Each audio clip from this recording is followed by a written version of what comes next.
Bekim, përshëndetje, pritet të hapen kutit në 4 qarqe. Po Fjori, sapo ka nisur në fakt edhe hapja e kutive, tashmë duke nisur nga bashkia e Peqinit dhe Gramshit, bashki këto të qarkut Elbasan, të cilat në total do të kenë një numër prej 94 kutish që do të rivlerësohen, por ndryshen nga kutit e tjera, pra ato që pritet të hapen pas Peqinit dhe Gramshit, 94 kutit e qarkut e Elbasanit nuk do të ketë një rinumërim të votave, por një rivlerësim të materialeve zgjedhore apo të fletëve të votimit, pra për të parë nëse ka patur pa rregullsi në këto,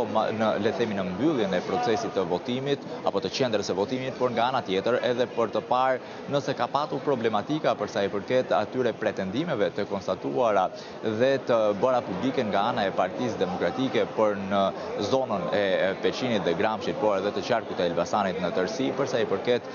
trenit bullgar. Kjo, sipas Partisë Demokratike, mund të evidentohet edhe nëpërmjet fletëve të votimit, të cilat do të gjenden, pra do të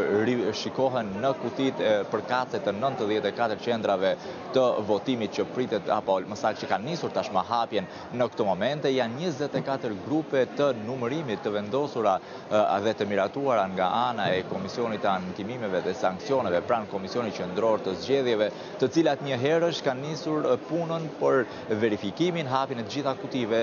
përsa i përket së pari 2 bashkive të qarkut të Elbasanit, pra bashkisë Peqin dhe Gramsh. Procesi ka nisur me rreth 1 orë e 10 minuta me vonesë, ndonë se ishte parashikuar për të nisur rreth orës 9 të mëngjesit të ditës së sotme, të paktën referuar edhe njoftimit zyrtar të bërë nga Komisioni Qendror i Zgjedhjeve, por pavarësisht kësaj, për shkaqe teknike u tha nga ana e Komisionit të Ankimimeve dhe Sanksioneve pranë KQZ, është nisur si proces me rreth 1 orë e 10 minuta me vonesë. Në këto momente, prapa shpinës time po vijon procesi normal i le themi i hapjes të gjitha kutive, rivlerësimit të materialeve zgjedhore, ndërkohë që të parët që kanë arritur nga ana e subjekteve politike kanë qenë vëzhguesit e Partisë Socialiste dhe më pas, para se të niste edhe në procesi i hapjes dhe rivlerësimit të kutive për bashkinë Peqin dhe Gramsh, kanë mbërritur edhe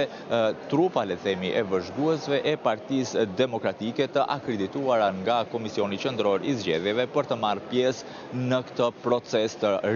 rinumërimit të votave. Pavarësisht se nuk do të ketë rinumërim të votave, të paktën për këto 2 bashki për cilat ne thamë, bashkinë Peqin dhe bashkinë Gramsh. Nga ana tjetër vlen të theksohet që në total janë 2323 qendra votimi që do të rivlerësohen, apo thonë ndryshe rreth 44% e totalit të qendrave të votimit që ka patur në të gjithë, le themi, Republikën, përfshi këtu edhe kutit e diasporës. Pas bashkisë Peqin dhe Gramsh, ajo, le themi, qarku që do të vijojë me numërimin do të jetë Tirana, e cila në fakt është edhe qarku me më shumë qendra votimi apo kuti votimit, të cilat do të rivlerësohen dhe rinumërohen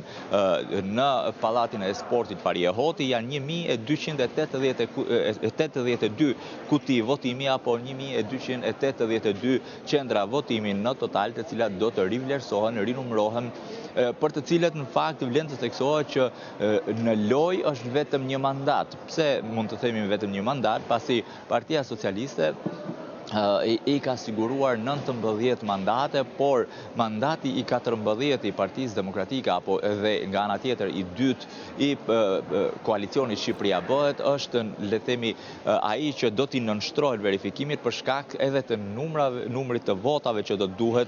për të marrë nga njëri apo për ta mbajtur nga ana tjetër, nga koalicioni Shqipëria Bëhet këtë mandat. Nëse do të flasim për mundësinë, le themi, që mund të, le themi, që deputeti i dytë nga Partia Mundësia Ndjes, i cili i humbet, i kalon Partisë Demokratike për të bërë me 14, kjo e fundit, do të duhet që nga rinumërimi të dalin 1200 vota në favor të Partisë Demokratike ose 117 vota më pak për Partinë Agron Shehajt. Ndjes nuk është koalicioni Shqipëria Bëhet, por Partia Mundësia Agron Shehajt. Gjithë ky debat vjen që për shkak të pretendimeve si nga ana e partisë mundësia për tjetërsim apo për trafikim të votës, por edhe nga ana tjetër nga Partia Demokratike, të cilët konsiderojnë që fletë të shumta që kanë qenë në favor të tyre janë shpallur të pavlefshme dhe kësaj do të duhet të rivlerësohet, rishikohen të gjitha këto qendra votimi nga të cilat varet pikërisht mandati i 14 i Partisë Demokratike apo mandati i dytë i Partisë Mundësia të Agron Shehajt, i cili doli nga Partia Demokratike për të krijuar forcën e tij politike. Ndërkohë që Mundësia ta ruaj mandatin në kurriz të Partisë Socialiste ka një mundësi shumë të ulët, kjo për shkak se do t'i duhet që Partisë Socialiste nga rinumërimi apo rivlerësimi i kutive të votimit në të gjithë qarkun e Tiranës do t'i duhet të humbë rreth 4500 vota. Pra do duhet që të ketë patur një le të themi problematik për rreth 4500 vota që të jenë shtuar apo të jenë mohuar partive të tjera, në këtë rast edhe Partisë Mundësia, që Partia Socialiste të humbas mandatin e saj të 19, që është edhe një mundësi shumë e ulët që një gjë e tillë të ndodhë. Por e gjitha ajo çfarë vlen të theksohet që betejë më e madhe është midis Partisë Demokratike, koalicioni Aleanca për Shqipërinë Madhështore dhe Partisë Mundësia të Agron Shehajt. Ndërkohë pas së Tiranës, qarku i radhës që do të vijojë me numërimin e votave do të jetë qarku i Fierit, që është edhe një nga qarqet më të mëdha në vend me 587 kuti votimi, apo thon ndryshe 587 qendra votimi, të cilat do t'i nënshtrohen një rivlerësimi total në të gjitha votave brenda këtyre kutive të votimit. Procesi,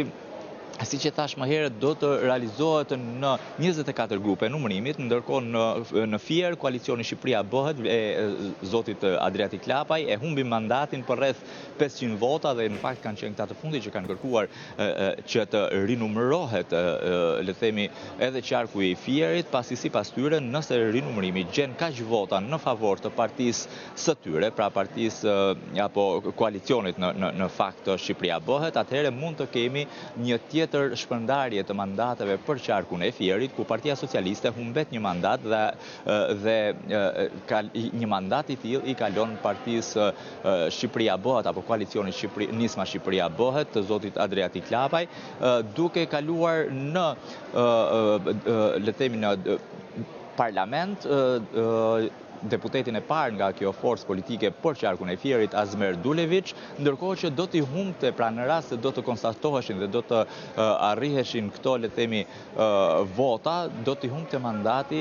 Zexhine Çaushit, e cila është e fundit e listës, le të themi nga lista e hapur, që ka arritur të paktën deri në këtë moment e para hapjes së kutive të marrë apo të garantojë të sigurojë mandatin e deputetit për Fierin. Ndërkohë nga ana tjetër vlen të theksohet që në Tiranë një garë e madhe është edhe brenda vet Partisë Demokratike midis zotit Ilir Ali Mehmeti dhe zonjës Jorida Tabaku, ndonse kanë një diferencë të theksuar votash, pavarësisht kësaj zoti Ilir Ali Mehmeti i ka kaluar të gjitha shkallët e ankimimit për të kërkuar rinumërim dhe rivlerësim të votave për gjithë qarkun e Tiranës, pavarësisht se ai u rrëzua. Pra kërkesat e tij u rrëzuan si nga ana e Komisionit Qendror të Zgjedhjeve, nga ana e KAS, apo edhe kolegjit zgjedhor, në fakt ishte kërkesa apo vetoja e hedhur më pas e dy antarëve të Partisë Demokratike në Komisionin e Ankimimeve dhe Sanksioneve, të cilat bën të mundur hapjen e qarkut të Tiranës dhe rivlerësimin e të gjitha votave dhe materialeve të votimit brenda këtij qarku për të parë nëse ekzistojnë pretendimet e zotit Ali Mehmeti, por në fakt të Partisë Demokratike, pasi edhe vetë zoti Berisha është shprehur që kërkesa apo qëndrimi i Partisë Demokratike për hapjen e kutive për qarkun e Tiranës dhe jo vetëm është bërë vetëm për hir të transparencës përballë kandidatëve të saj, pasi për Partinë Demokratike i gjithë procesi ka qenë një farsë elektorale dhe kësaj të paktën janë detyruar apo janë ndjerë përgjegjës ndaj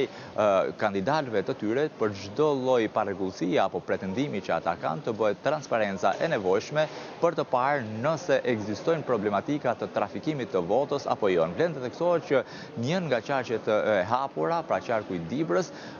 rezultoi të kishte patur problematika të tilla, pavarësisht se le të themi pjesa nuk ishin aq deciziv sa të mund të ndryshonin apo luanin rol në ndryshim të mandateve të deputetit në qarkun e Dibrës. Pavarësisht saj, kishte për disa kandidatë, le të themi disave u ishin shtuar vota, rreth 49 për shembull, ishte për Parim Spahiu, të cilët i ishin shtuar dhe rezultoi një gjë e tillë nga rinumërimi i kutive të Dibrës. Nga ana tjetër ishin hequr rreth 17 vota kandidatit Xhemal Gjungshi. Në fakt ky i fundit ka qenë një nga nismëtarët kryesor për sa i përket kërkesës apo çështjes së rinumërimit të votave për qarkun e Dibrës, për shkak se edhe mandati ose më saktë i pari në listën e hapur, pavarësisht se nuk mund të hyjë në kuvend, kishte një diferencë të ngushtë me atë të dytin. I pari në këtë rast ishte zoti Parim Spahiu dhe i dyti i renditur në listën e hapur si më të votuarit e qarkut të Dibrës ishte kandidati Xhemal Gjungshi. Gjithsesi deri në këtë moment, siç e tham, ka nisur ky proces rivlerësimi të paktën për bashkitë Peqin dhe Gramsh për 94 qendra votimi apo 94 kuti votimi, ndërkohë në vijim do të vijoj edhe hapja apo rivlerësimi i qarqeve të tjera. Vlen të theksohet që sipas parashikimeve apo lajmërimit zyrtar nga ana e Komisionit Qendror të Zgjedhjeve, procesi i rivlerësimit, i rinumërimit të votave në Pallatin e Sportit pari e votit do të nisë çdo ditë në orën 9 të mëngjesit për të mbyllur rreth orës 19, pra orës 7 të pasdites. Të ndalemi edhe një herë për ta zhvilluar pak më tej, duke qenë se Zegjinet Çavushi ka qenë një personazh, le të themi, nga më të lakuarit përgjatë fushatës për shkak të komunikimit të saj në rrjetet sociale me kreun e grupit parlamentar të Partisë Demokratike zotin Gazmend Bardhi, njëkohësisht edhe drejtues politik i qarkut të Fierit. Çfarë ndodh me mandatin e saj? Pra, deri tani është në rrezik po? Koalicioni po është i vetmi mandat nga ana e Partisë Socialiste për qarkun e Fierit që rrezikon nga rinumërimi, pra nga procesi i rinumërimit dhe rivlerësimit të fletëve të votimit dhe materialeve zgjedhore për qarkun e Fierit. Janë rreth 500 vota që e ndajnë mandatin e zonjës Zegjine Çavushi nga humbja e tij dhe kalimi i këtij mandati në favor të partisë apo koalicionit Nisma Shqipëria Bëhet e zotit Adriati Klapaj dhe më saktë kandidatit Azmer Dulević. Azmer Dulević mund të jetë kandidati që mund të marrë mandatin apo që i rrezikon mandatin Zegjinet Çavushit, mandati i cili ndahet, të themi, vetëm për 500 vota. Ka patur pretendime të ndryshme nga ana e Shqipëria Bëhet, koalicioni Shqipëria Bëhet, dhe për këtë arsye edhe Komisioni Qendror i Zgjedhjeve ka vendosur që të jenë vëzhguesit e saj të pranishëm gjatë numërimit apo rinumërimit, rivlerësimit të votave për qarkun e Fierit, pasi sipas tyre janë bërë manovra apo trafikim vote, por nga ana tjetër edhe shpalljet të votave të pavlefshme pa qenë të tilla, vetëm për të mos apo për t'i pamundsuar këtij koalicioni patjen e një mandati në qarkun e Fierit. Mbetet për t'u parë se sa do të qëndrojnë këto pretendimet e tyre dhe në çfarë mase mund të jetë bërë, le të themi, nëse ka patur të tilla pretendime apo më saktë të tilla veprime të pretenduar nga ana e koalicionit Shqipëria Bëhet, dhe nëse do t'i rrezikohet apo jo tashmë, pra do ta humb apo jo Zegjinet Çavushi mandatin e saj, që deri sipas numërimit paraprak e ka fituar me rreth 500 vota më shumë